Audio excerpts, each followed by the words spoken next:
I did the pictures. I came and did the technical rehearsal, you know, all the. Carl's used to be, he came into the house and picked me up. Yeah, I was actually gonna call this, if you wanna go for his valet service picking up on time, Yeah, on target. on time. And the other thing, so you say, you know, other than being members of the synagogue, it's Thursday nights are our day. Since this young lady was 5 years old, once a week, we have, and her sister, we have a day also. So I said for day night, we're gonna go see. Just as good as last week. I'm, I'm sure it's gonna be exactly the same caliber, so that's my expectations. you know, Carl and I are similar. Goody is about as big time as we do. Well, that's where I was gonna suggest we meet for dinner, but. My bachelor party is next week. Oh, my When God. is our date? Is it local? No, we're doing casual, simple, Vegas. Casual, simple Vegas. Just casual. No, look out, there are sailors out there. They come in from the Are Pacific. they in the Magic Mike show? I wish I was kidding. Stopping right there. That's my story. Anthony, we're gonna go find a small glass of wine. I and got, sit on here, it. water, here, We got water up here? yeah. Yeah, what did you need? We're gonna go get a sip of red wine. Go for it, If yeah, there's some yeah, back yeah, there. of course. Sailor Can- people. Go ahead.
Hey, Mark, when it gets time for Q&A at the end, will you signal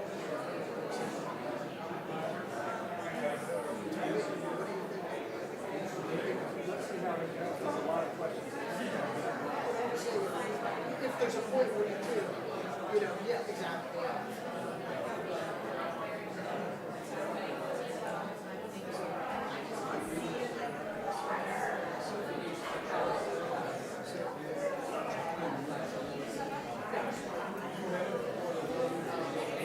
Mark, is it okay if I sit in one of these chairs? Carl, have a seat. Whichever you want. You can have my seat if you like.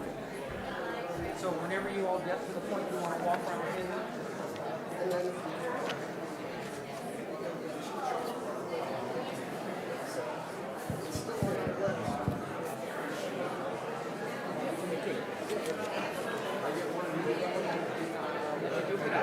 Okay, no, let's. Mark, you want me to sit down here? Sounds good. That's good. I got a lot of briefing. Oh my gosh. Memorandum up here. Let me look at this. And I can speak from here or I can walk around in the room. Yeah, they're happy if I do just about anything. They told me I could move around. Yeah. Well, I'm just wondering about the sound. We got old folks here that can hear. The sound system's very good. That's where they got the sound Oh, system. okay. Oh, They're giving us a mic, so I can walk around. Yeah, I'm not gonna do anything crazy. Yeah, that's a good idea. Walk around. And that won't go off. I'm gonna put it over here just to make sure it doesn't.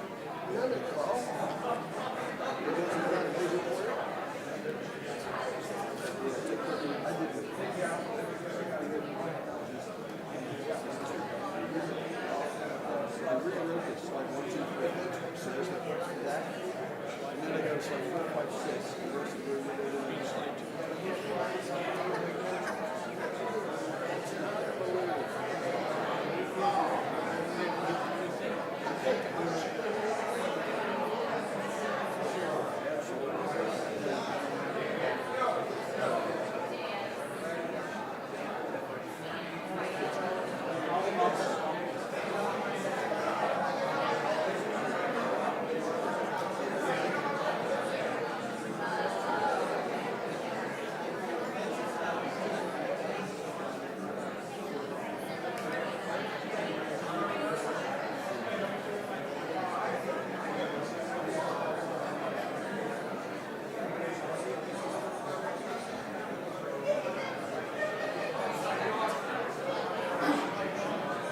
Let me just put-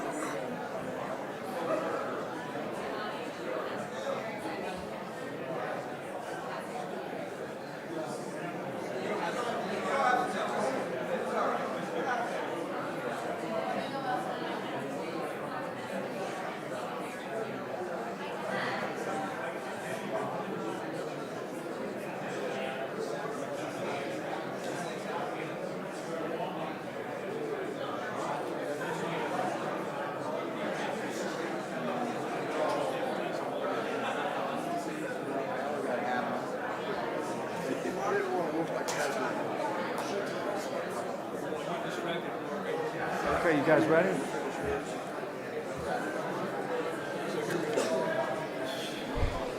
Hello? Hello?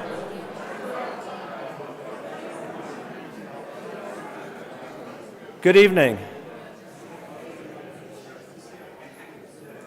Good evening, ladies and gentlemen. My name is Mark Rosenthal, and I'm honored to be present to be able to introduce our speakers tonight. I'd first like to thank all retired military here tonight for their dedication to this country. Thank you very much.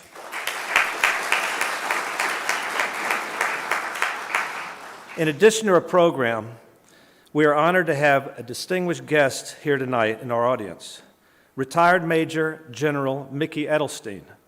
He was in special operations in Israel for over 30 years and was in charge of the Gaza base. In 2016, he was selected as the IDF military attaché to the United States. He was the highest-ranking Israeli officer in this country. This is the equivalent to a 4-star American general. I was honored to be invited to his retirement ceremony in D.C., and Ambassador Ron Dermer mentioned that Mickey Edelstein has done more to promote the Israeli-American relations than any other Israeli attaché. Welcome to Tampa. Shalom, Mickey Edelstein.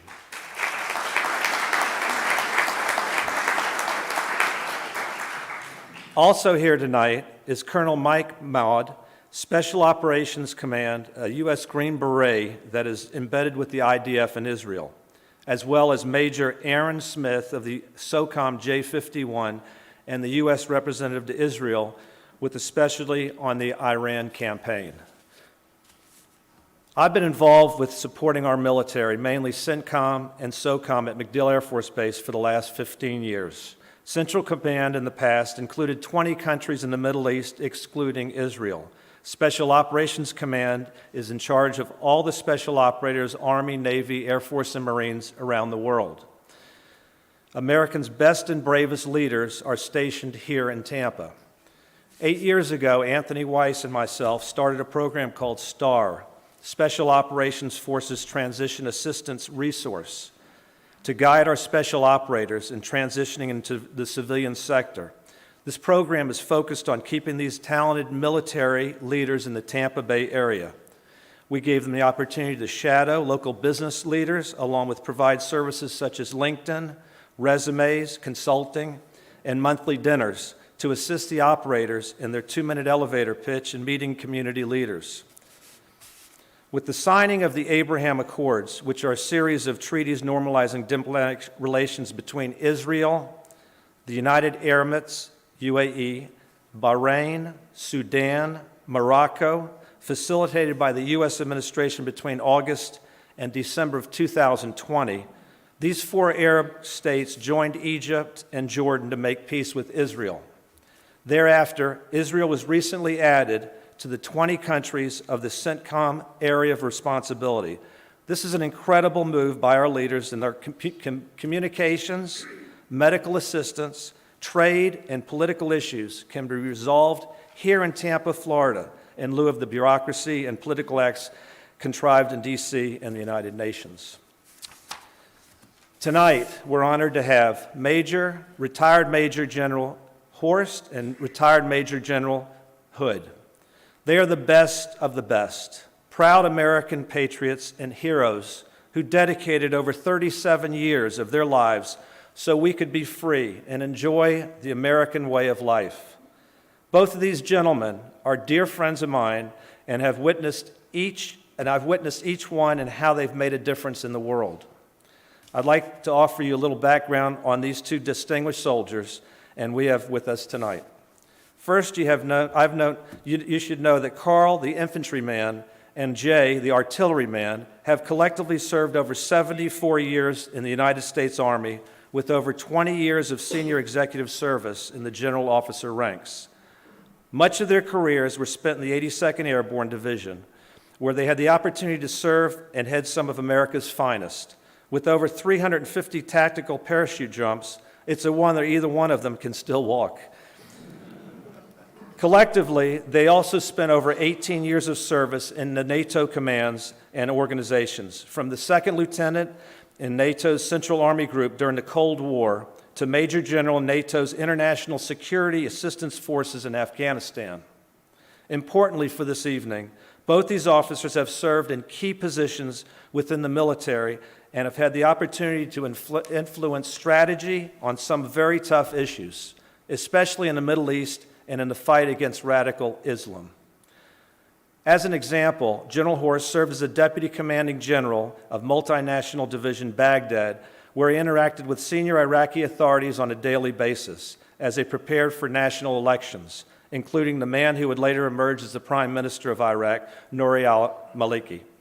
General Hood commanded the Joint Task Force at Guantanamo Bay, Cuba, for over 2 years and has spent thousands of hours, perhaps more than any other senior U.S. official, with members of al-Qaeda and the Taliban, studying who they are and what the threat they may pose to Americans and their allies.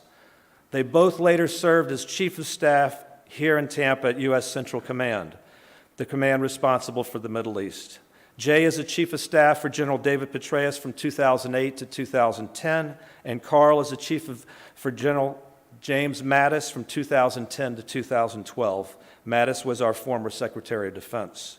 For more than 4 years, they had a marvelous perch from which to observe strategic decision-making. They've offered to provide a few thoughts on national security issues facing this administration and the Ukraine war and how it would affect Israel and the Middle East. After they speak, they will address any subjects or questions that you may wish to ask them tonight, along with General Mickey Edelstein. Let me turn over this evening to Generals Hood and Horst. Thank you.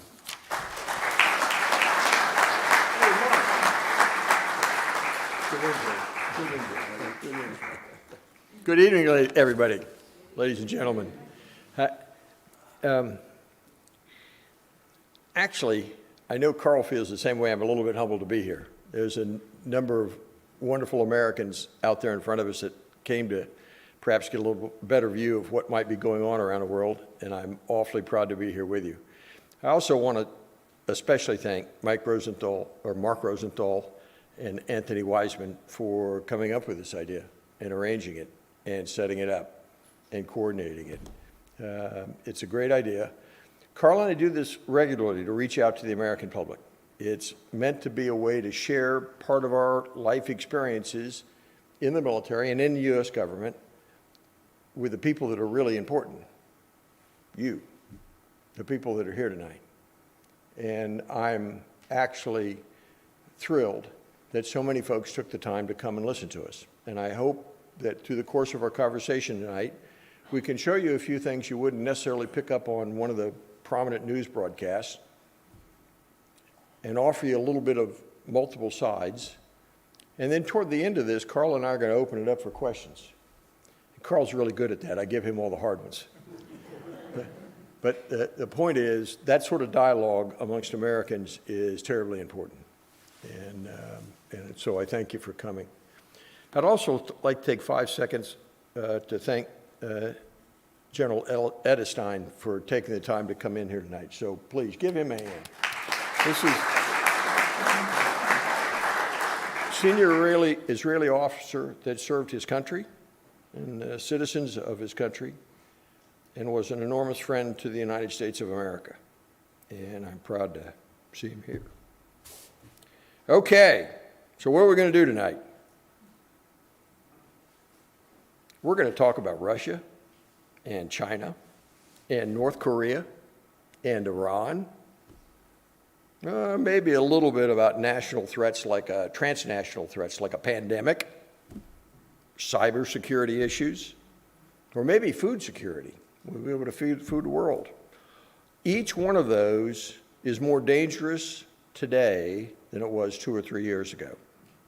And so I think it's fair that we take a few minutes to just kind of reflect on where we are. Now, what Carl and I are going to do this, the title up there says we're going to talk about Xi Jinping and Vladimir Putin. Well, we kind of are. But we're really talking about a bigger strategic picture. Everybody here today is aware that Vladimir Putin and his Russian forces have invaded Ukraine, a free and independent state. They did so willingly, and they're engaged in a significant fight. It's all Eastern Europe. It's not going to affect my golf game tomorrow at MacDill Air Force Base. It's probably not going to affect most people in this room, except that we are Americans.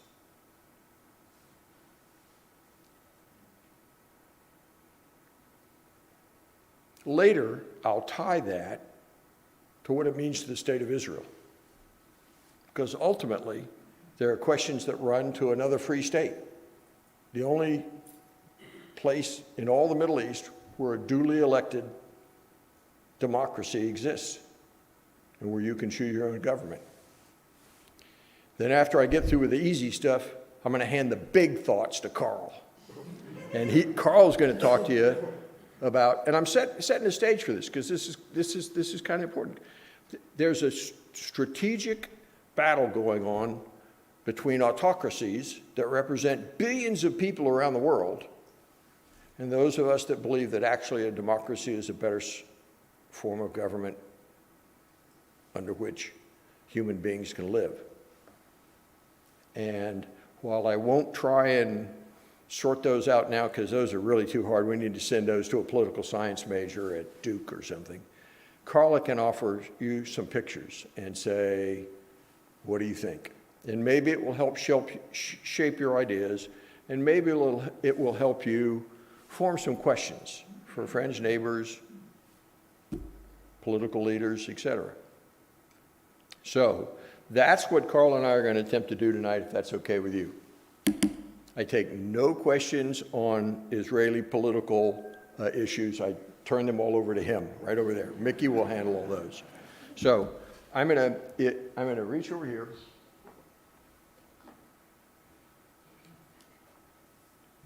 I was never good if you put me behind the podium or the altar, so I'll probably walk around if this will let me. And oh, there it is. I knew I could find it. They trained me on this an hour ago, so we'll see. I use a lot of pictures. In only a couple slides, I use a few words. So if you look at this picture so that I can explain it, this is an article that appeared on the 16th of February in the Atlanticist. A very prominent Washington, very well-respected publication that addresses a number of political issues around the world, and it was written by Harlan Ullman. Harlan is a very, very smart guy, Naval Academy graduate, built his own business after he got out of the Navy, worked for a number of different presidents and political administrations. And Harlan said on the 16th of February, Putin won't invade Ukraine. In the middle of January, sitting at the Tampa Yacht Club with a few friends, I told some friends that on the 20th of February, Putin would invade the Ukraine. That's how apparent it was to me. And it wasn't a casual statement. I picked that date for a reason. I can explain that later if anybody asks, but it's not important. I missed it by 4 days. To me, Vladimir Putin's intentions were absolutely clear. I need to back up and explain for just a moment that Carl and I are both products of the Cold War. I went to Germany when there were 20,000 Americans in Western Europe. I went to West Germany and participated as part of a NATO force that aligned against Eastern European and Russian forces, then known as the Soviet Union or the Warsaw Pact. This guy right here in the 1980s, sat across from Carl and I. He sat as a KGB agent in Dresden, East Germany. He had been trained to speak German. He's very good at it. He's good at his job. But he was just like Carl and I, two guys following orders, doing what their bosses told them to. In '89 and '90, when the Iron Curtain collapsed, which meant that the Russians realized they had the communist regime realized it had effectively lost in dealing with the West. Vladimir Putin was extremely resentful. He felt this was the greatest tragedy of 100 years. Those aren't my words, those are his. He told us that. And he believed that all of that was in Eastern Europe that had belonged to them after the Second World War and the defeat of the Nazis should have remained in communist control, and at absolute minimum should have been under the thumb of any future Russian regime. And that included places like Latvia, Estonia, Lithuania, Belarus, Ukraine. Actually, it ran all the way into Serbia, where they wanted absolute influence. And over a period of years, basically those of us in the West won. We beat them down. We beat them down economically. And they realized that the form of capitalism that exists in our country, that the freedoms that you and I enjoy, offered a brighter future to the greater populace. You never liked that. And they never gave up on the Ukraine. I'm going to show you, besides what history had to say and what his feelings were about the Ukraine. The Ukraine, if somebody take a quick look at its history, it was, parts of it were part of Poland, parts of it were part of Russia, parts of it were part of Hungarian Empire at one point. None of it's real clear, but always the Russians felt that the Ukraine was theirs. It was like another state. And in fact, there are parts of the Ukraine which honestly have a population base that's more than 75% of them speak Russian and identify themselves with the Russians as an ethnicity. But here's also what Vladimir was thinking. The Ukraine is enormously rich in natural resources. I'm going to read just a couple of these to you so I don't wear you out with them. But if you start with first in Europe in proven recoverable resources of uranium ore, second in Europe and 10th in the world in terms of titanium ore reserves, second in the world in terms of explored reserves of magnesium ores, second largest iron ore reserves in the world, 30 billion tons of it. I'll stop there. You're welcome to look at the other ones. Go down to Ukraine as an agricultural country. First in Europe in terms of arable land. First place in the world in terms of the export of sunflower and sunflower oil. Second place in the world in barley production and fourth in barley exports. Third largest producer and fourth largest exporter of corn in the world. I didn't touch wheat, but it's up there. It was down the list a little bit. I got bored writing these out, so I said, the Ukraine can feed the needs of 600 million people. Anybody tell me the population of the Ukraine? 43 million. It's about 40 million, plus or minus 5. We haven't had a good count in years. So what Vladimir was doing wasn't completely irrational. And maintaining this as a surrogate to the Russians could actually be very important to him in the future.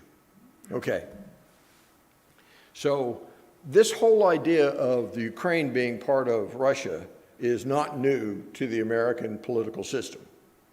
Americans have known this for years and years and years. In 2008, this guy named William Burns, then the ambassador in Russia, wrote the following in a classified cable to Condoleezza Rice. Now, I only have it because it was on WikiLeaks. I know about WikiLeaks. I'm in there too, so you got to watch what you say. Don't anybody look me up. But Burns, this is a Russian expert. This guy is really friggin' good, and I give him credit. He wrote. Shane, get the slide. Oh, sure. I'm sorry. Thank you, Carl. That's why I brought Carl. He'll keep me square here. Now you all can read this for yourself. William Burns wrote to Condoleezza Rice, who was then the Secretary of State for the United States of America, and he wrote, Ukrainian entry into NATO is the brightest of all red lines for the Russian elite, not just Putin. In more than 2.5 years of conversations with key Russian players, from the knuckle-draggers in the dark recesses of the Kremlin to Putin's sharpest liberal critics, I've yet to find anyone who views Ukraine and NATO as anything other than a direct challenge to Russian interest. Wow. Think the Russians feel pretty strongly about this? Think that might have given us a signal? It did. This is actually fairly well. I mean, this was a classified memo that was sent to the Secretary of State. Said, don't go there. Leave NATO and Ukraine out of the conversation because it's dangerous. It wasn't shared publicly with everybody here, so you wouldn't be expected to know that. But it's real, and it existed ever since the collapse of the Soviet Union. So, anybody know who William Burns is today? He's the director of the Central Intelligence Agency for the current administration. He knew this, and he'd known it for years. He's a brilliant man, a wonderful diplomat that served the country well. Former ambassador in Germany, former ambassador in. So, at any rate, so this is pretty clear. Last November 2021, the U.S. Secretary of State, Antony Blinken, and the Foreign Minister of the Ukraine signed an agreement, a partnership, called the U.S.-Ukraine Charter on Strategic Partnership. And at the secretary level, the cabinet level, we reached out to the Ukraine and said, we're with you, Mr. Zelensky. You're going to be okay. Now, what I did, I just captured the kind of title of this. This is one of the only slides I got to read to you just a little bit more. I'm going to show you the second piece of it, and there's a portion of this. By the way, this was 10 November. 10 November. Russians had already amassed more than 100,000 people on borders in Belarus and in their own country. And this is what we told them. The United States supports Ukraine's right to decide its own foreign policy course, free from outside interference, including with respect to Ukraine's aspirations to join NATO.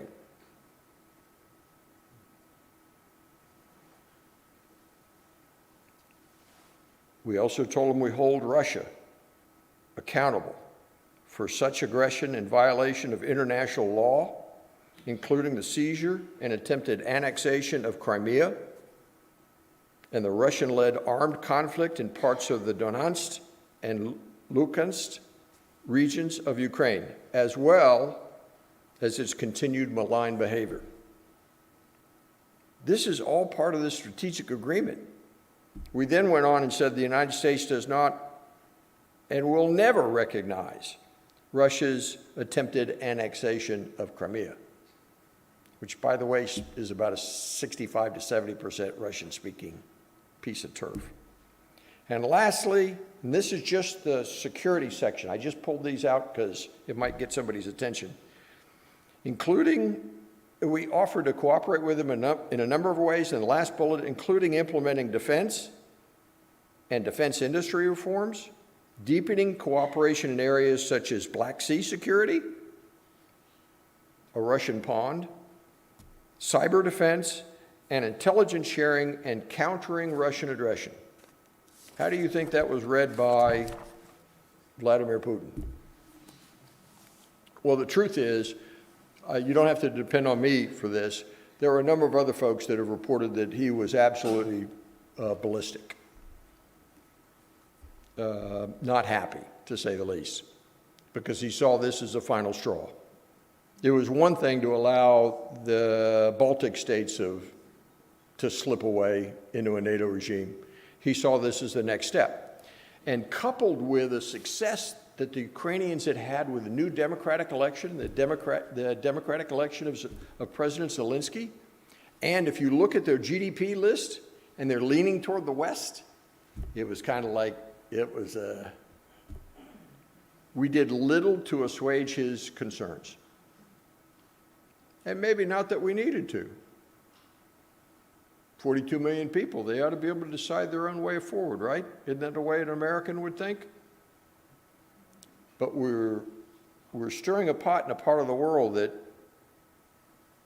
where good and evil are not quite as clear as they are if you're living in Tampa. So, you all know what happened.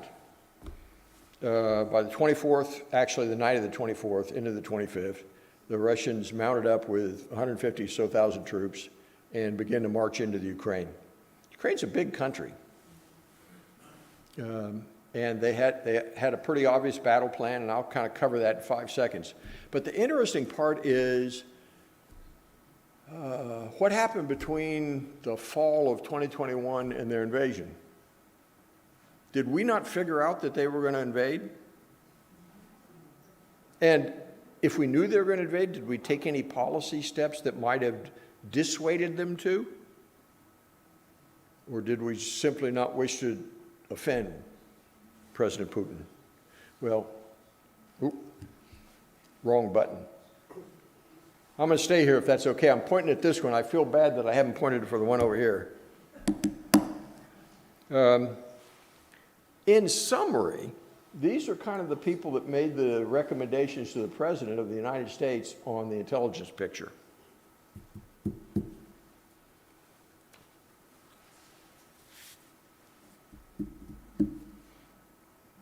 And I don't know what they told the President, because the President didn't tell us, which is okay. He doesn't have to do that. But he does have to make policy decisions out of a menu that are provided to him by his senior advisors. So let me point out just a couple people in this picture. Does anybody here know who the Director of National Intelligence is? Besides Carl. Oh my God. That's this lady right here, Avril Haines. Absolutely brilliant woman, Georgetown lawyer. Participated in multiple U.S.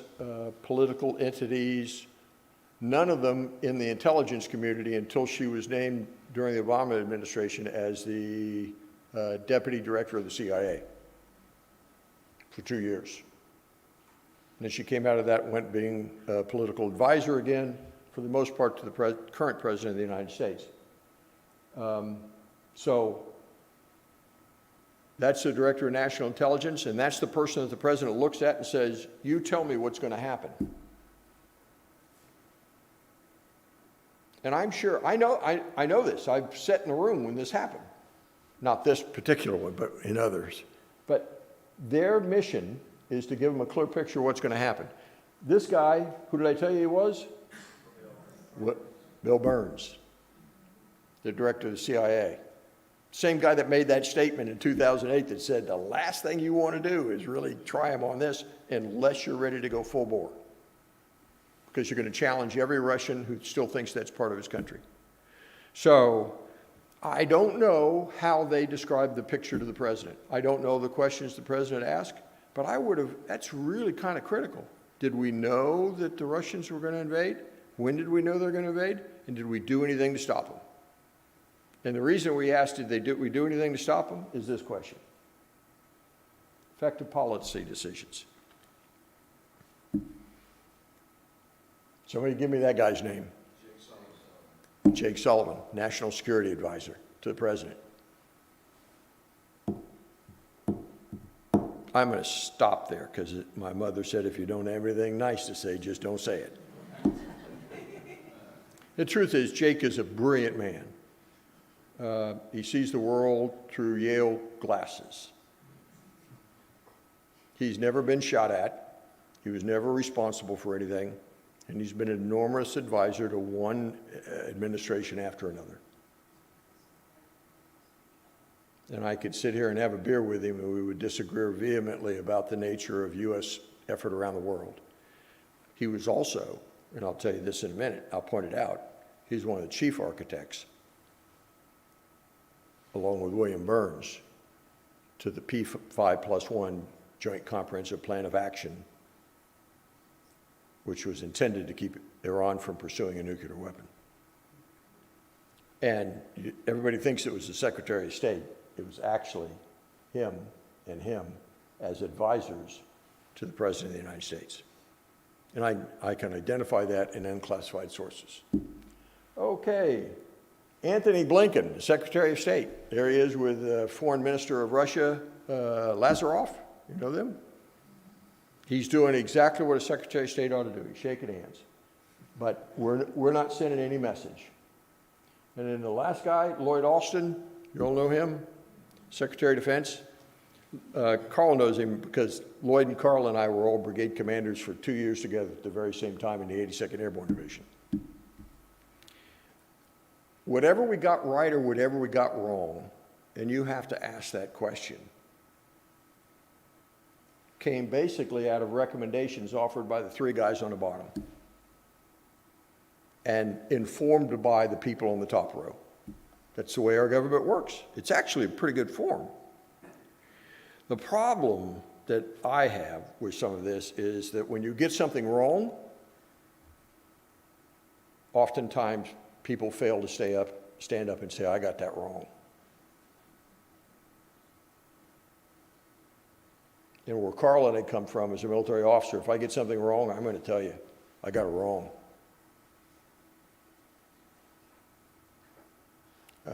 I'm emotionally attached to friends that still live in Afghanistan. These were the same folks that told me that the Afghan government would exist for 6, 8, 12 months after we left in August of 2021. And at that very time, beforehand, in writing, in front of hundreds of people, I told them it wouldn't last 30 days. It didn't last a week. And I'm just a bonehead. I don't have the assets that these people do. So, at any rate, my reason for doubting a little bit what was said to whom and what actions we took, because no matter how you look at it, our efforts to deter Russian aggression did not work, did they? The Russians did whatever they wanted to. And we did nothing to provoke, or if we provoked, it was in a very minor manner. So I have to add to this in fairness. After last fall, there may have been nothing anybody could do to stop Vladimir Putin and the Russians from doing what they did. He may have made up his mind solely based on the fact that he needed to act now to prevent Zelensky from being successful in creating people that believed in him in the Ukraine. And he may have made up his mind to do it long before, and maybe there was nothing we could have done. But if anybody asked me in questions, I have about 5 or 6 things we could have done that would have got his attention and may have stopped him. All policy decisions. But you had to make them early, and you had to take the bully and put your finger in his chest and say, I'm not going to be bullied. Boy, that was so much fun. Everybody, okay, I'm going to skip over a couple here and go to where we are now. Anybody know where we are now? Okay, that picture on the right is a picture I took from the British Broadcasting Corporation at about 2100 Greenwich Mean Time yesterday. And it basically shows, I'm going to point at this one over here, guys, so hate me. If Carl was really good, he'd be over there with another one marking the same thing. But the country of Ukraine, and you all understand the country of Ukraine is actually, nearly the size of Texas. Okay, this is not like taking over Connecticut. This is a big piece of turf with 42 million people in it. And the red kind of shows you where the Russians have made advances. They already held Crimea. And this area over here that they keep referring to is really contested. And the Russians have had some success, and they've been fighting for several years. The efforts that ran out of Belarus and down toward Kyiv, I get to confess to being wrong. I said when the Russians went after them, they had owned Kyiv in 96 hours. Boy, did I have that one wrong, because the Ukrainians have put up a much better fight. For some of you sitting in the audience and may be interested, much of that fight's occurred because of the Javelin missiles we gave them, which are extraordinary. It gives a guy like Carl a chance to take on a tank and win from kilometers away. It's a technology we've never seen broadly displayed in the defensive arena. And that's the fight the Ukrainians are fighting now. And they have killed thousands of Russians and destroyed thousands of Russian vehicles and put on an incredible fight. And efforts to hunt Zelensky down and kill him have failed. And that guy has continued to speak to the world and show incredible courage. He didn't get on an airplane and fly to Dubai and move to his castle. I mean, this is the guy in the Alamo I want to go help. So the question that goes to the American, frankly, I think all Americans feel that way, to include all the guys I showed you on the screen before.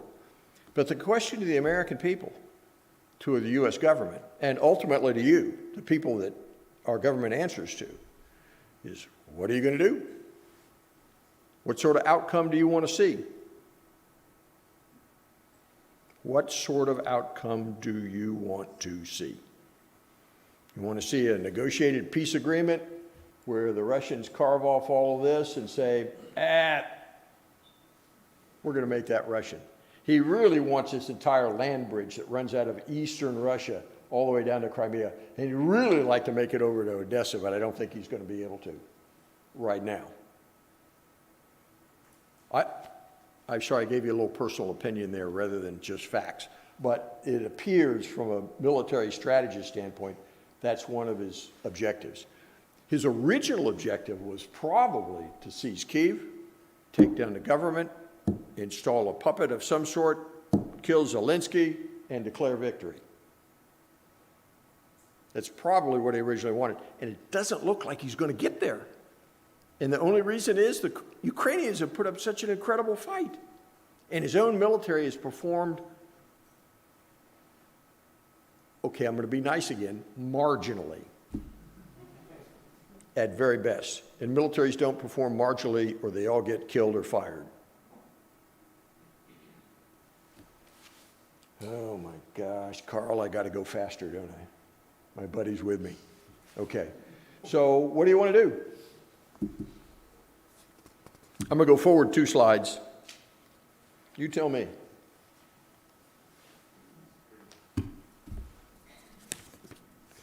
This is a quote. Nobody actually knows where it actually came from. The guy's name was, it's a Brit in the 17th century. Kennedy attributed it to him, but then later scholars said, no, that's not really true. But the words matter. The only thing necessary for the triumph of evil was that good men should do nothing. And that's part of what I see happening in Ukraine. And if anybody asks me in the questions and answer, would you do something different? I'll give you a couple suggestions. But I'd help those people. And I wouldn't be afraid of Vladimir Putin. I have a couple important points that go all the way back to Israel, but actually involve the entire world. So I'm going to back up and go to those if I can. You all ought to think about that. I thought about it a lot. I don't like it, because I think we can do more. Shit, that one doesn't mean anything. This one's more important. In 2015, the United States signed an agreement along with 5 other entities, the P5+1 agreement with Iran, in which we believed we had truncated the Iranians' attempt to pursue nuclear weapons. As the Chief of Staff of the U.S. Central Command, and that Chief of Staff of the U.S. Central Command, I can tell you there were tons of us that wore uniforms that said, this is an extraordinarily dangerous decision. David Petraeus, my boss as the director of the CIA, in 2015 said, the problem with this agreement is twofold. One, there are not sufficient compliance components to it for us to actually know if the IAEA, the International Atomic Energy Agency, is going to be able to see what they need to see. And B, there's not a what if. You know what a what if is? If you don't do what I tell you to, the what if is I'm going to come and stop you. And this, has anybody read it? Anybody in the room? It's between 90 and 100 pages long. It's online. I recommend to go read it because it's a wonderful document. I mean, the first 5 pages of it, you say, we have achieved victory. And then you read the rest of it and you go, well, maybe not. Because anytime we say something's wrong about what the Iranians may be doing in their nuclear program, they got to stop. You can't do that. We got to take it to this body that votes on it, and this body that votes on it, and then this body. I mean, this is I lived in the United Arab Emirates. I know the Arabs. This is classic of that region, even though they're Persian. So, but I'm going to show you 2 sentences out of it. If I read these 2 sentences, I'd sign up for it. See the ones at the bottom of the page down there? The ones that say, it's all in the preamble. The full implementation of this joint comprehensive plan of action will ensure the exclusive, peaceful nature of Iran's nuclear program. What else could we ask for? And then Iran reaffirms that under no circumstances will Iran ever seek, develop, or acquire any nuclear weapon. That's victory. It's victory only if you can verify it. And I found an incredible quote from a guy I have incredible respect for, Henry Kissinger, that's really important. It's on this slide.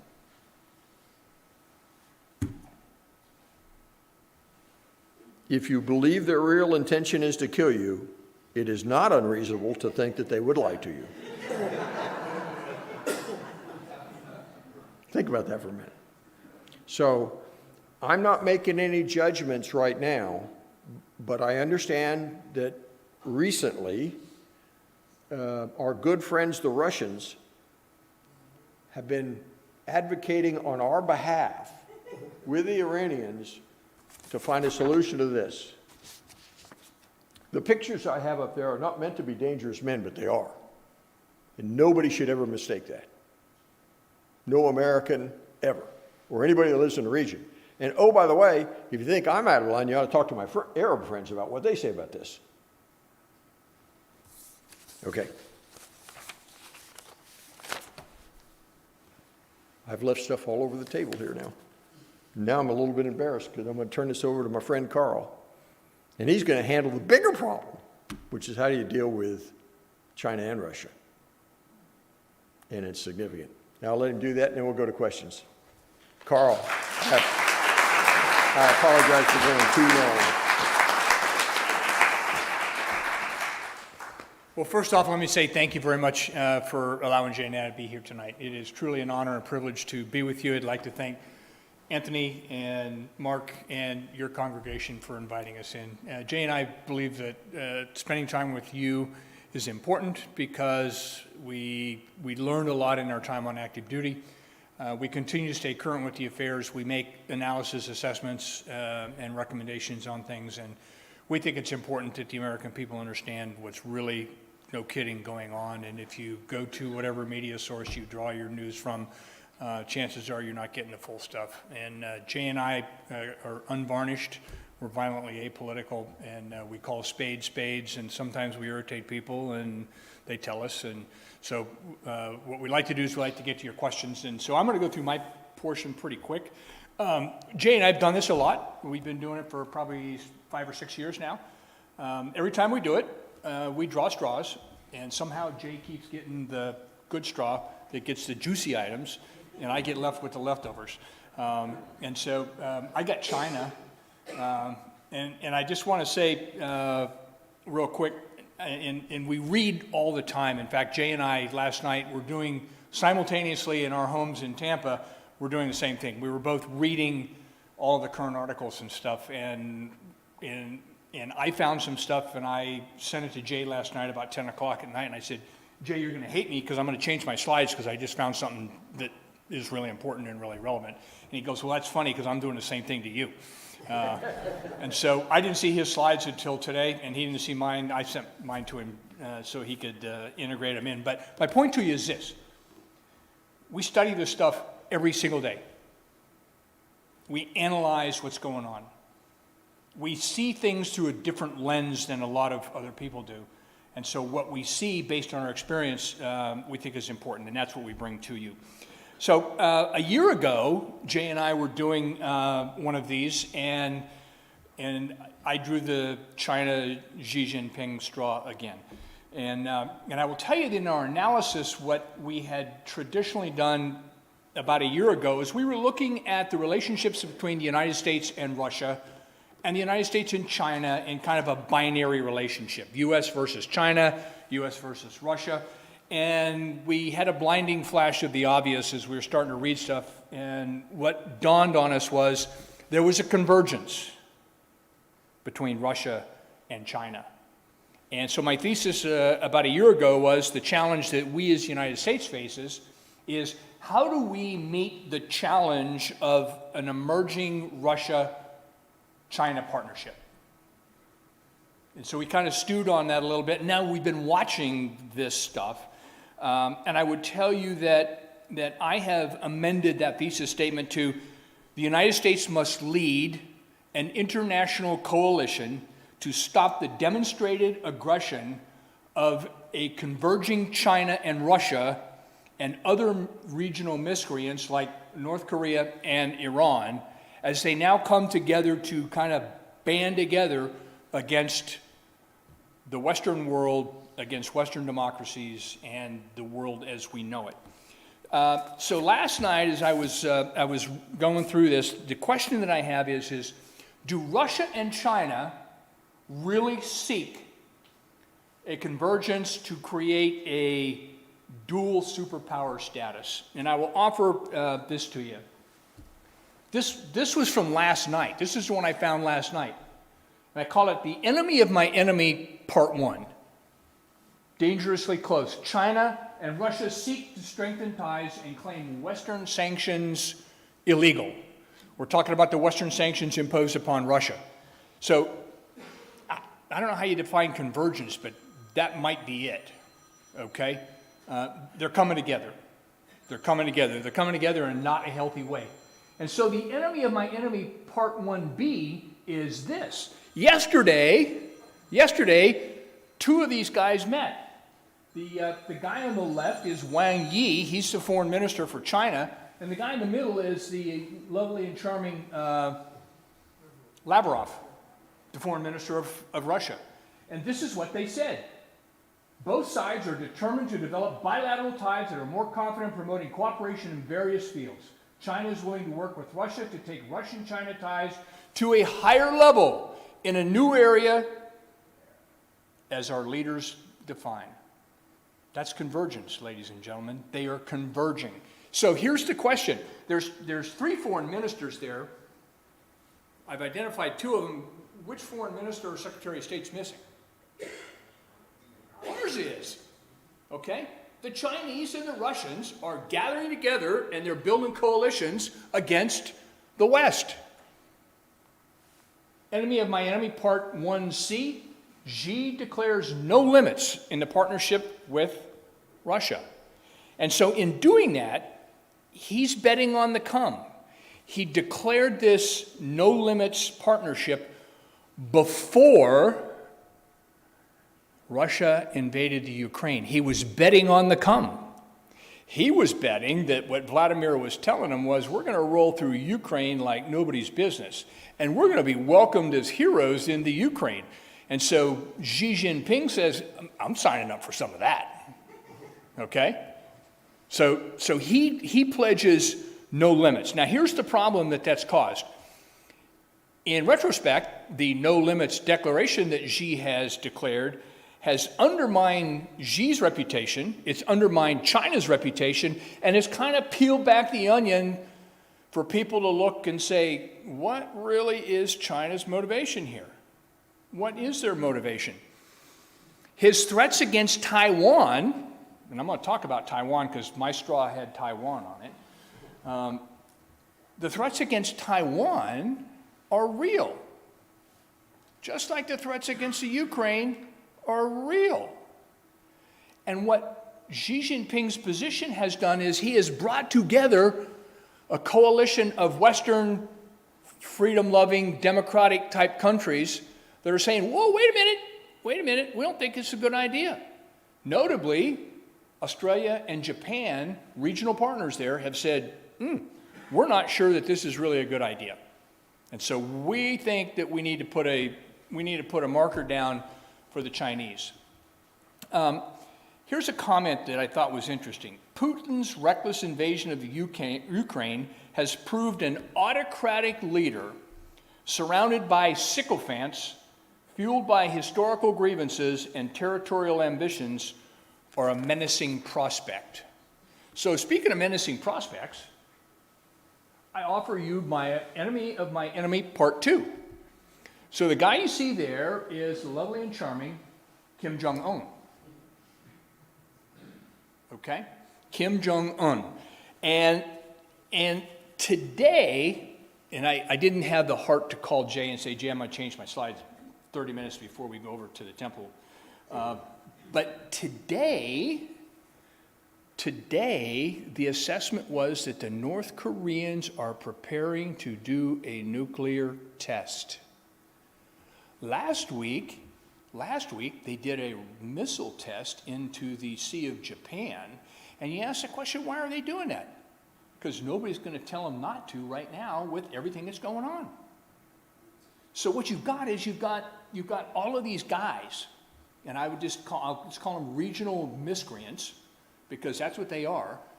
So you've got Putin, and you've got Xi Jinping that are converging, and you've got the little fat Chinese, or the little fat Korean guy from North Korea, and he is saying, hey, look, I'm going to get some of that too. So he jumps out there and he starts lobbing his stuff out. And let's not forget about the Iranians, okay? Because while everybody's watching the Ukraine and everybody's focused on Taiwan and all that, the Iranians are looking to run the table on the P+5, 5+1. Why? They want a nuclear weapon. Kim Jong-un wants a nuclear weapon. Vladimir Putin has nuclear weapons. Xi Jinping has nuclear weapons. So if you want to be in charge in the world, you probably had a nuclear weapon in your arsenal. So one of the things that Jay didn't mention, but I will, in 1994, the United States, the United Kingdom, and Russia told the Ukraine, you need to give up your 1,800 tactical nuclear weapons. And it's okay to do that because we're going to guarantee your security. And so what did the Ukrainians do? They gave up all 1,800 of their nuclear weapons. And the guarantors of their security, Russia, UK, and the United States. Nuclear weapons are important in today's balance of power. So here's the $1 million question that I have for you. There's Xi Jinping and there's Taiwan. Here's the $1 million question. Is this the next domino to fall in the global arrangement? How many think that Taiwan is at risk? Absolutely. Guess what? So does Taiwan, and Australia, and Japan. And you know, it's important for a lot of different reasons. Taiwan produces 95% of the microchips in the world are produced in Taiwan. What's the shortage right now in the automobile industry and the computer? What's the shortage right now that we're experiencing? Microchips. Who builds them? Taiwan. And what happens if Taiwan gets sucked up by Xi Jinping and the Chinese? Problem. Okay. So, what do I think is going to happen? I think that Xi's going to watch the United States. I think he's going to look at the global reactions to Russia and the aggression that they have done, and he's going to learn from their miscues and our miscues. I believe that Xi Jinping will attempt to avoid the pariah label that Vladimir Putin has now earned. Because really, when it comes down to it, the enemy of my enemy is my friend, but here's to you, here's to me. If we disagree, the heck with you, here's to me. When it comes down to it, Xi Jinping only sees Putin as a way to further what China and Xi Jinping want to do. Okay? And if Putin ends up in a bad way, I predict that Xi Jinping will separate himself from Putin because he doesn't want to get any pariah stink on him. Okay? Because at the end of the day, I believe that he is more interested in positioning China as the global superpower in the world, economically, militarily. I believe that is what's most important to him. And if Putin isn't reliable and Putin doesn't prove to be an asset, he'll cut him away. Okay? I'm concerned about Taiwan. So, the question that I posed for you earlier, do Russia and China truly converge to seek dual superpower status? When the music stops and there's two seats, who's sitting in the chairs? Who's sitting in the chairs when the music stops? If Putin is removed or something happens or whatever, when the music stops and there's two chairs, who's sitting in the chairs? Okay? I think it ought to be a concern for all of us, and here's the reason why. This is a real threat. This is a potential existential threat to the Western way of life, to the global arrangement in the world, to the global currency, to all of those things factor into this. And we need to pay very close attention to it. The Pentagon said today that our number one threat is China. Did you hear that, Jay? China is our number one threat. The Pentagon characterized Russia as an acute threat. I think they're both threats. I think they're converging. And I'm going to stop because Jay and I would like to take your questions because it's really important to hear what you think and what you want to know about. And we'll do our best to answer those questions. Jay talked about Russia. I'm a NATO trained officer. I was in Moscow in September of 1993 when Yeltsin dissolved the parliament. I'd been to the Ukraine. I've been all across Russia. I have seen the Russian bear. Our intelligence specialist told us that the Russian bear was about 10 feet tall. He's about 5'4". Okay?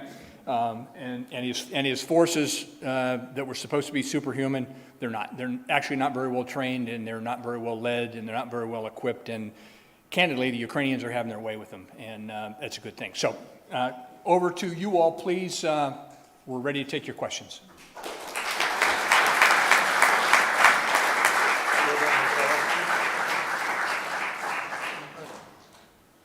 So for anybody who has questions, if you'd come up to the mics on the front, that way everybody can hear the questions, and they have microphones. I'll let you guys do your thing.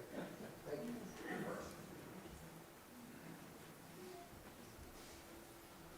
Sir. Well, thank you both for being here. My question is, I just can't figure out why now a second administration, why it's so important that we cut a deal with Iran when we all understand that they're terrorists, that they want to kill Israel, they don't want to have an Israel, and they hate America. So, I mean, there's a lot of other angles to bring up, but why is it so important to them, over all the other things we're dealing with, that we cut a deal with these people? I will tell you, get my little button here. would tell you that. I let Carl answer the hard ones. Yeah. Yeah. So I think there's a real problem with that, and I will tell you, I've studied Islam pretty extensively, and I did it for a reason. Sun Tzu, the great Chinese military philosopher, 2,000 years ago, said, "Know your enemy, know yourself." I spent a lot of time in the Middle East, as did Jay, and I spent a lot of time up close with those folks, and I truly believe that Iran and the Persians represent an existential threat, number one, to the nation of Israel, and two, to the United States. Why we are appeasing them, I don't have a good answer for it. I really don't. I don't understand it myself. Jay and I both looked at the P5+1 and said, this is absolutely crazy stuff. Why on earth would we do this? And the challenge is this. You have to have leaders that are not appeasers, and you have to have leaders that stand up and take a stand and say, this is the line in the sand, we're not crossing over this, and if you cross over, we're going to stop you. But unfortunately, the United States has a record recently in the last 15 years that if you draw a red line and cross over it, then probably nothing's going to happen. Look at the Crimea, look at Syria, look at a whole bunch of things. The problem is we don't stand up for what we think is important. And that's my opinion, okay? That's probably why I'm retired and other guys aren't. Jay? Yeah, I'll offer a piece to that. Where did the gentleman go that asked that question? I'd like to actually look at you. It's a fascinating question.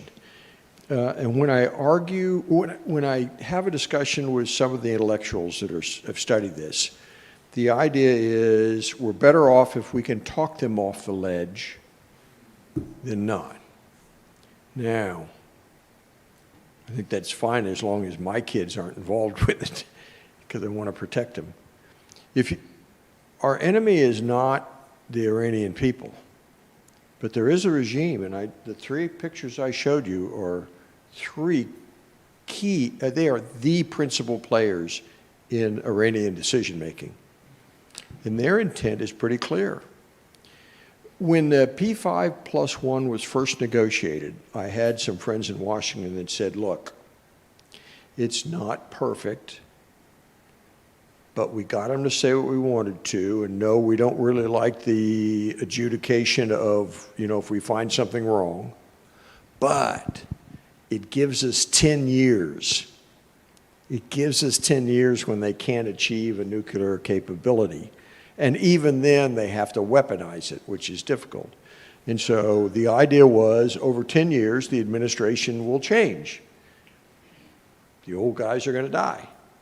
Well, what we've seen is just the opposite. Well, not the old guys did die, but they got a more hardliner president. And the same regime that overthrew the Shah in 79 or spring of 80, I forget, 79, is the same regime. It hasn't modified its behavior. And in fact, it continues to do these extraordinarily violent acts throughout the Middle East by funding surrogates. And so, to my way of thinking is much closer to yours, sir. I'm just trying to say there are folks that look at this differently. I just think they're extraordinarily wrong. And I'd like to invoke Kissinger again. Yeah. If someone wants to kill you, do you think that they would lie to you also? Again, P5+1 is absolutely one of the worst agreements I've ever witnessed, not only in my military career, my entire life. Just plain bad. Sir. I remember in the early 90s and throughout the 90s, we were really excited that Russia potentially could become a democracy, and it seemed like Yeltsin was on that path. And it was like, wow, maybe we really did win this, and that whole part of the East was going to be essentially what we stand for. So, first question is, what happened? What went wrong? And then secondly, after this event that we're experiencing now, let's assume that Putin is not able to survive, is there appetite in Russia, either through a new constitution or whatever other means, that Russia could ultimately make that transition that we were so excited about back in the 90s? I happened to be there about that time, and I would tell you, in my assessment, that there are a lot of people like Vladimir Putin that looked at the old Soviet Union, that looked at the old Warsaw Pact, and saw that as the approved solution. So what you're breaking down when you move to a democratic form of government is you're breaking down a socialist communist form of government. And there were a lot of people that did very well under that authoritarian regime.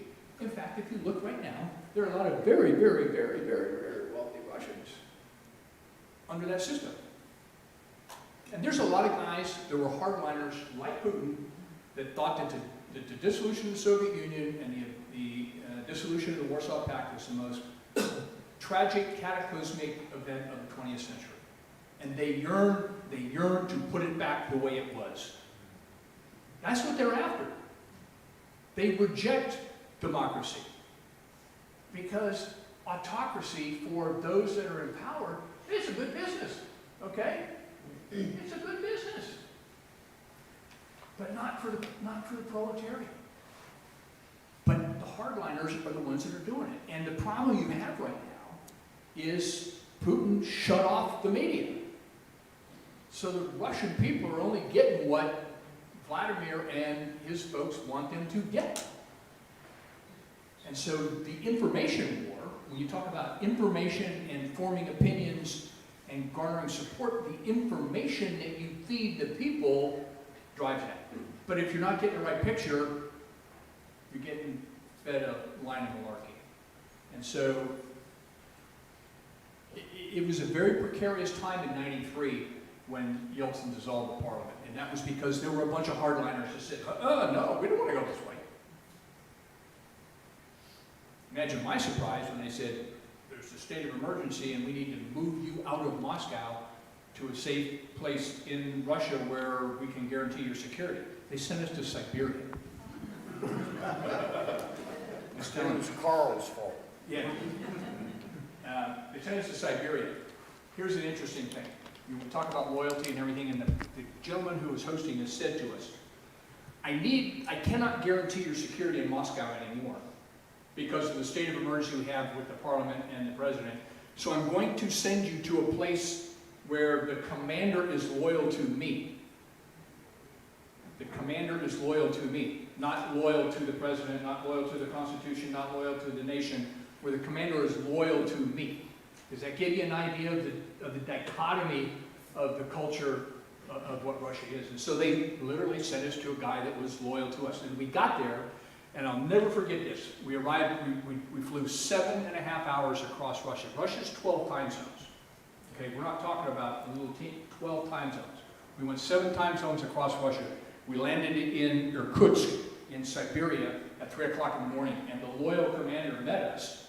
And my boss said to him, so tell me, General, what do you think of the situation in Moscow with Mr. Yeltsin dissolving the parliament?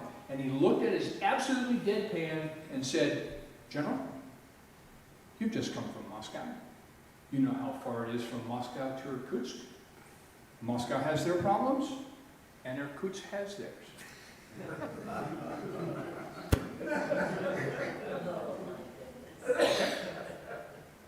And unfortunately, that's really never changed. Jake, you got an answer for that? Nope, I think Carl did rather well on that one. So I'll leave it at that. Sir. Thank you, Major General Hood and Major General Horsch for being here tonight. My question takes us back to 2014, and I'd like you to tell us what Russia did well and what they did badly when they took the Crimea. Well, I remember distinctly seeing Vladimir Putin at the closing ceremonies of the Olympic Games in Sochi. up on the presidential dais looking out over his domain. And I'm a historian, so images flash before me that I've seen before. And I couldn't help but go back to 1936 in Berlin, when the leader of the Nationalist Socialist Deutsches Arbeiter Party closed the 1936 Olympics. And what happened right after Mr. Putin closed the Olympics is they annexed the Crimea. Okay? Not too long after Mr. Hitler closed the 36 Olympics, they annexed the Sudetenland and the Czech, and what was Czechoslovakia. So, unfortunately, the reason Putin did that is because he knew that the red line that had been drawn wouldn't be enforced. Okay, I'm just pure and simple. There wasn't leadership in Washington that would do anything about it. And so we just let him annex the Crimea. And we didn't enforce the red line, we just went about our business and said, we'll just continue to appease them and hopefully he doesn't take much more. Well, guess what? He's back. And he's grabbing up more land. And we're not doing anything about it. Jay, you have any take on that? Very briefly, his timing was near perfect. It was not anticipated. The intelligence community didn't pick up on it quickly enough. His targets inside the Crimea were actually relatively small in terms of the Ukrainian garrisons, and the populace was not armed and prepared to, if they would have, they were not prepared to repulse the attack. And so, and there is an enormous Russian-speaking, ethnic Russian population in Crimea. And so,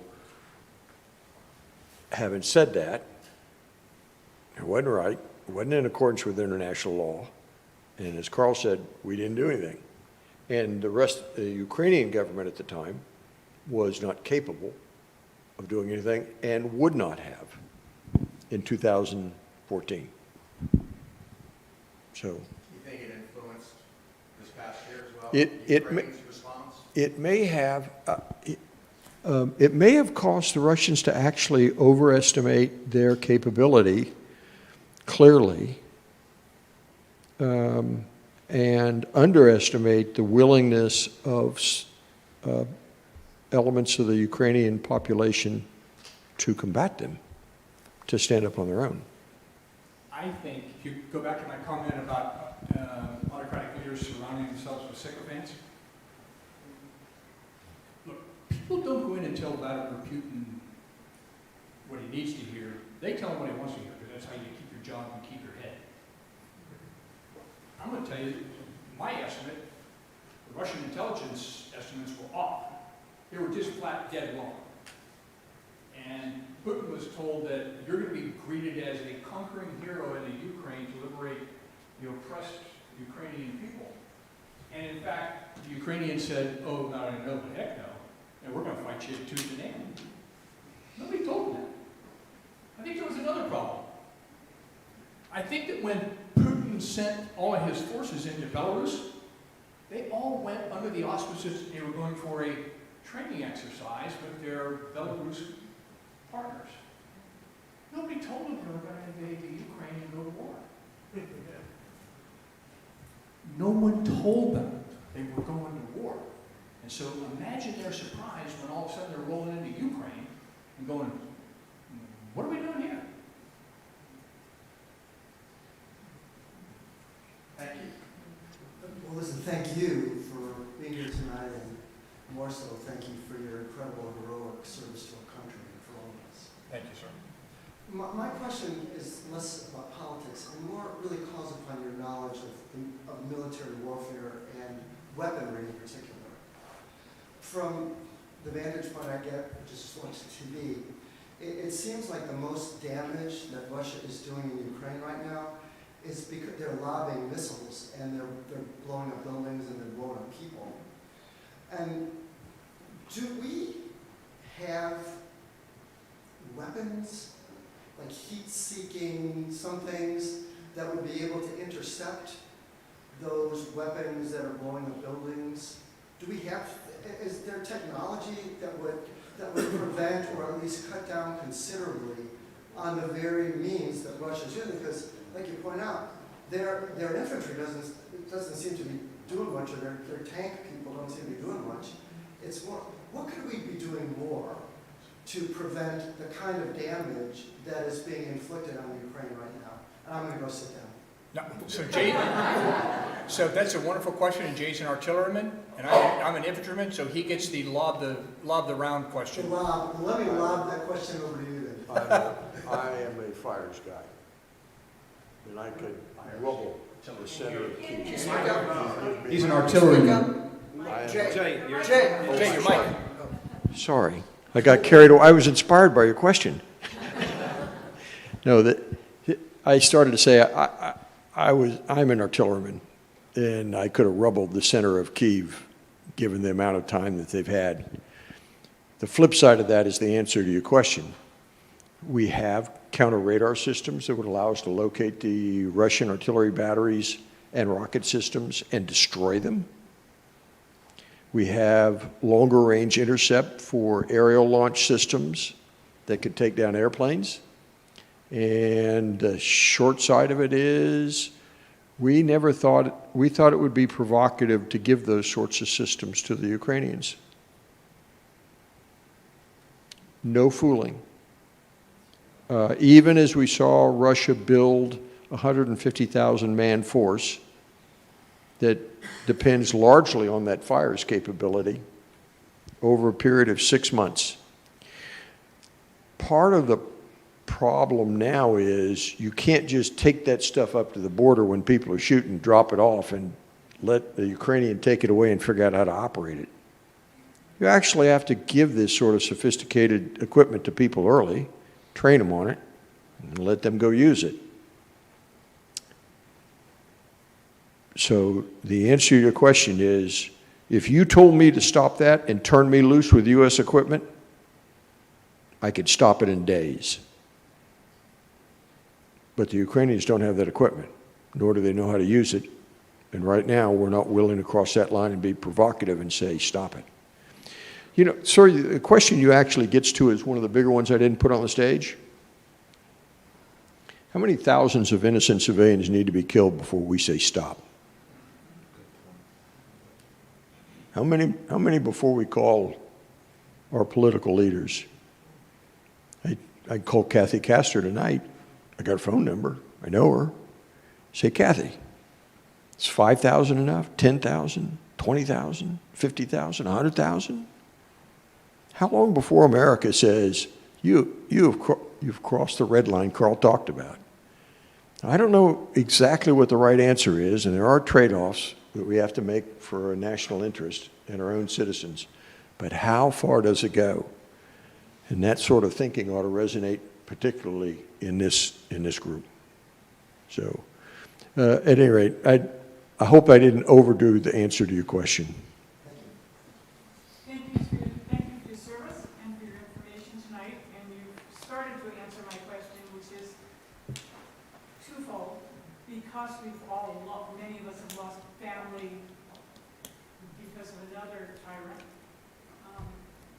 What can we do at this point to ensure that Ukraine wins? Not just close a stalemate, but wins. Is that possible? And how do we, as just ordinary Americans, who do we pressure to make that happen? That's a wonderful question, and it's a very logical question. I think that first and foremost, the United States and Europe, Western Europe, need to send every form of sophisticated weaponry that we have to the Ukraine. We need to continue to give them the Javelin anti-tank missile, which when it doesn't miss, and when it hits, it takes the turrets off the tanks. We've sent a lot of those. We sent AT-4s, which are smaller ones. We've sent a lot of small. We need to arm the Ukrainians because there's an intense sense of nationalism amongst the Ukrainians. And that's candidly what the Russians underestimated. was the nationalist resolve. So how do we do this? We need to continue to push our political leaders to send everything that we possibly can, as quickly as we can, to the Ukrainians to arm them to fight their fight. Since it's very clear that the United States and the European Union are not going to enter into the Ukraine. That's a whole other discussion as to why or why not we would do that. But to Jay's point, how many Ukrainians have to die until the moral threshold is crossed over and we say, okay, that's enough? And I'm going to give you a very candid assessment of what one of the problems is Western Europe allowed itself to become dependent upon Russian energy.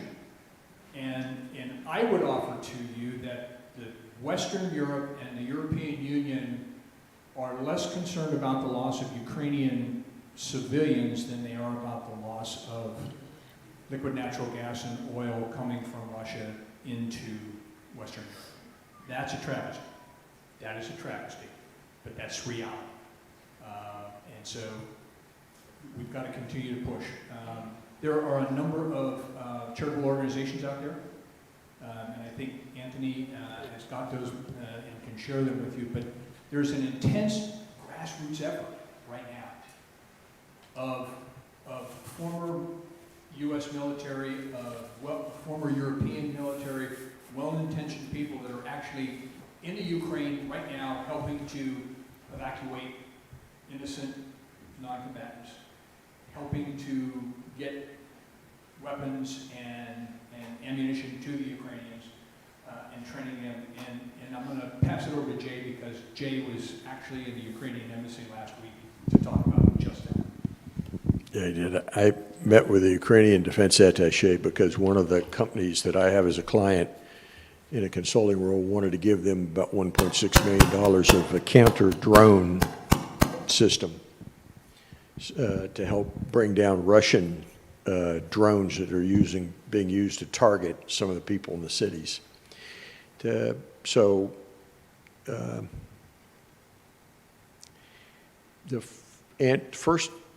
answer to your first question is, what could we give them? Just about everything President Zelensky has asked for.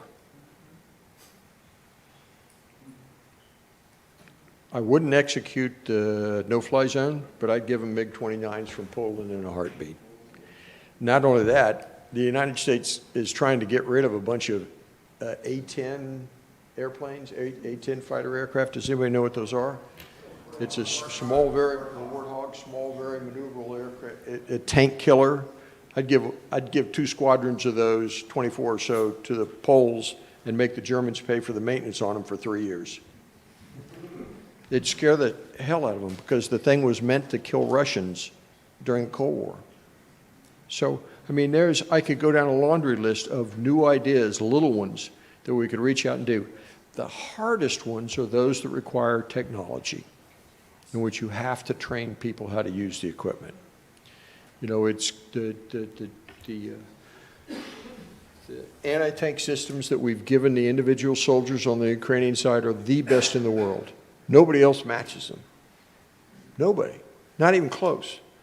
But if you're an infantryman, trying to chase tanks across 30 or 40 kilometers is real hard to do unless you're in a tank. So the best way to kill tanks, in my view, in the attack, is still with other good tanks. And the Ukrainians aren't armed with that. And we can't give them M1s fast enough.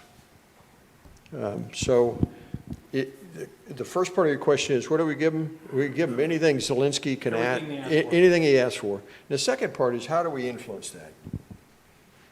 In the free society we have in the United States, you have the ability to talk about it. Everybody, you may not believe that your single voice is relevant, but trust me, everybody in this room is. And so when you have the chance to tell people the way you see the world and what you think ought to happen, feel free to. And individual Americans, individual people can make a difference. 2 last questions, if you don't mind, and then we'll call it. Thanks. Thank y'all for being here very, very much. Thank you, ma'am. Having read the document that you put up on the screen, that you said Putin would be very upset about. I'm sure that Zelensky read it in exactly the same way. And he's sitting there with, it's not a good thing. But my question is actually, if Putin's not doing so well, China sees the weakness, what's to stop China from either making Russia its, so to speak, or to even take it over? And nobody, who's going to come to Russia's aid if that happens, and making China that much stronger? Is that a possibility? I think my assessment, Jay's may be different, but I think if Putin is not successful in the Ukraine, and indications are right now, his forces may have culminated and they're having to go on the defensive to hold on to just what they have, with the Ukrainians picking up some initiative. I believe that Xi Jinping will separate himself from Putin's failure, okay? I think if he can, while he would love to have the convergence of Russia, with Russia and China against the United States and the Western world, that would be his ideal solution. But if Putin doesn't survive or isn't in a position of strength when this is all over, Xi Jinping will go this on his own. Because in the final analysis, he doesn't care about the Russians. He cares about the Chinese. And he cares about China's position. He cares about his position. And if he can position China as the single global superpower without having to worry about sharing with Vladimir, I don't think he'll worry about that. That's just my opinion, and Jay may have a different one. Agree completely with Carl. Sorry. Hi, thank you again for coming. It's been really interesting to hear you both speak at this point. I would like to discuss China for a moment. And it certainly appears, and your audience would agree, that Taiwan is at risk. But here's the point that I would like to make. The semiconductors that are produced in Taiwan are dependent upon rare earth minerals. And China produces or mines 60% of all of the world's resources in rare earths, and they process 80% of it. They're also involved in buying up mines in Africa to get even a greater percentage of the possession of rare earth minerals. They don't have to march on Taiwan. They can put Taiwan out of business by just denying them the rare earth minerals, and I'd like to hear your thoughts on that. Well, my thoughts are this. Is Xi Jinping a pragmatist that would strangle Taiwan and put it out of business, or is Xi Jinping driven by his communist ideology and the notion that Taiwan is the rogue province of China that rightfully belongs to them? So what you've really got is it emotion, is it ego, that we must bring China or Taiwan under the umbrella of China, or are they more pragmatic and just squeeze it out of them? I happen to think that there's a strong emotional piece of that. And for 70 years, it has been the goal to bring Taiwan back, and I don't think he can let go of that emotion. Much the way Hong Kong went. So yeah, pragmatism, sure. But you're right about the rare earth material. I mean that's a very valid point. I think it's not just a point with Taiwan, but they've got us by the short. Sure they do. With that, with Sure the they rare do. earth possession. So I would like to think that there is a modicum of security and economic interdependence. I would like to think that China has so much skin in the game with an economically strong United States that if they do something provocative like that and we step back, we could do some significant damage to their economy. Rare earth, all of that, if there is security and economic interdependence. And frankly, I believe that's the greatest deterrent we have right now. I don't believe that they are deterred by our diplomatic or political positions, but I think they're deterred by our economic position. And that's why having a strong United States economy is so important as a deterrent to China. That's my opinion, but sometimes Jay thinks I'm a couple floors short of the top floor. Jay. I agree with Carl again. So, seriously, that is an enormous question. And it's one I would love to have our intelligence community talk to us about.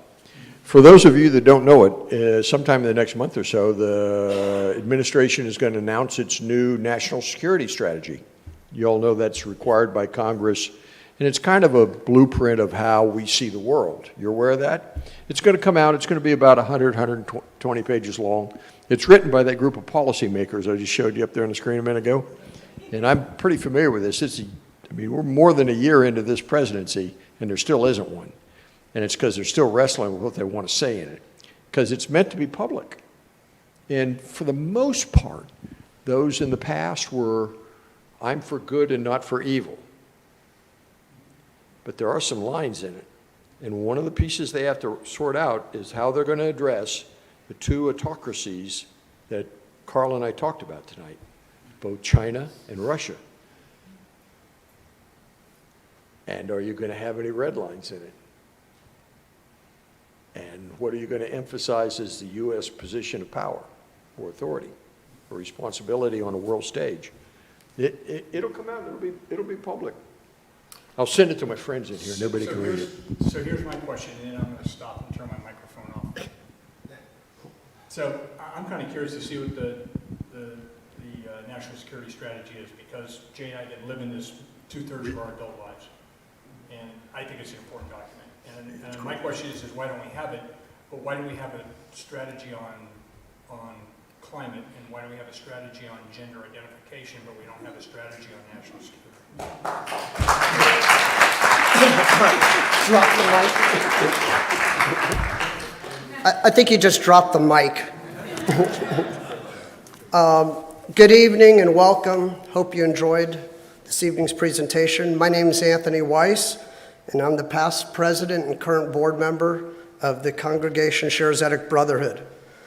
On behalf of the Brotherhood and our congregational community, I thank Major General Carl Horst and Jay Hood, and Mickey Edelstein. I know we didn't get you, but I promise there'll be questions people will ask you directly. We just wanted to make sure people who needed to leave had their time. For the exceptionally engaging and informative discussion, it could not have come at a more timely or sensitive moment. I'd also like to thank Rabbi Simon and Congregation Schaarai Zedek for supporting and underwriting tonight's presentation. And finally,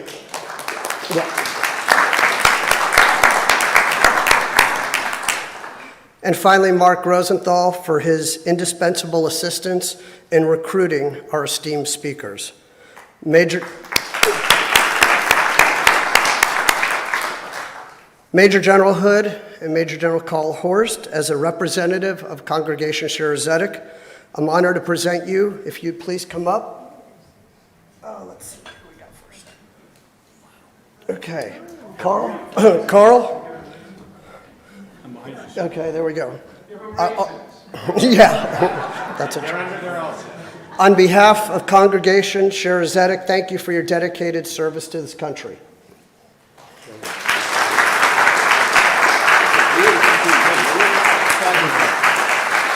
Thank you. And for the silent but present Major General Mickey Edelstein, I'm honored to present you with a box of cigars manufactured in Tampa in appreciation of your impromptu engagement. So thank you, Mickey.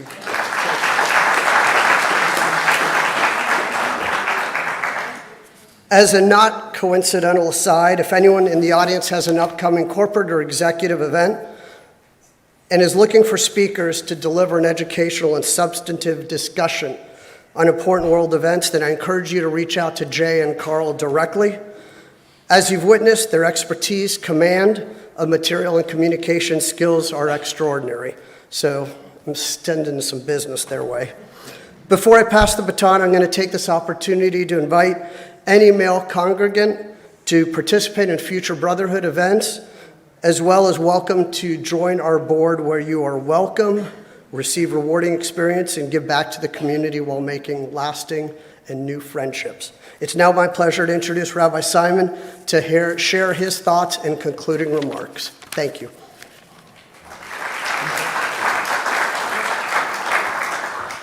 Not too many thoughts, don't worry. I just want to offer my thanks to the generals, to Mark and to Anthony for arranging everything. As wonderful as it is to have you all here and to see you all here, I know we all wish we weren't here for this. A movie night would have been wonderful, a comedian, which we have coming, but we don't want to be hearing about war. And while Judaism allows for war, gives rules for engaging in war in the most humane way possible, our prayer is always that there is no war. So while we pray for strength for those defending Ukraine, for those defending freedom, we pray for safety for those who are still in Ukraine and for those who have fled. For a prayer of peace, I'm turning to a 200-year-old prayer. Jews have been in Ukraine for over 1,000 years, and Hasidic Judaism has its origins. It actually, the Baal Shem Tov lived in what was then Poland, but is now Ukraine, so we'll count it. And his great-grandson was Rabbi Nachman of Bratslav, who has a synagogue in Uman, where I had the privilege of visiting. And his student, Rabbi Natan Sternhartz, who was born in Ukraine at the end of the 18th century, wrote the following prayer, with which we'll end this evening. May it be your will, Adonai, our God and God of our ancestors, that war and bloodshed should vanish from the earth, and we may know a great and wondrous peace, so that, in the words of Isaiah, nation will not lift up sword against nation, nor will they study war anymore. May all the inhabitants of the earth come to recognize and know the truth that we were not brought into the world for the sake of war and discord, not for the sake of hatred or jealousy or bloodshed, but that we were brought into the world that we might know you and your endless blessings. May the scriptural promise come to pass from the book of Leviticus. I will grant peace to the world that you may settle there, and none will make you afraid. I will spare the land from vicious beasts, and the sword will never again pass through your territory. As we say together, Amen. Good evening.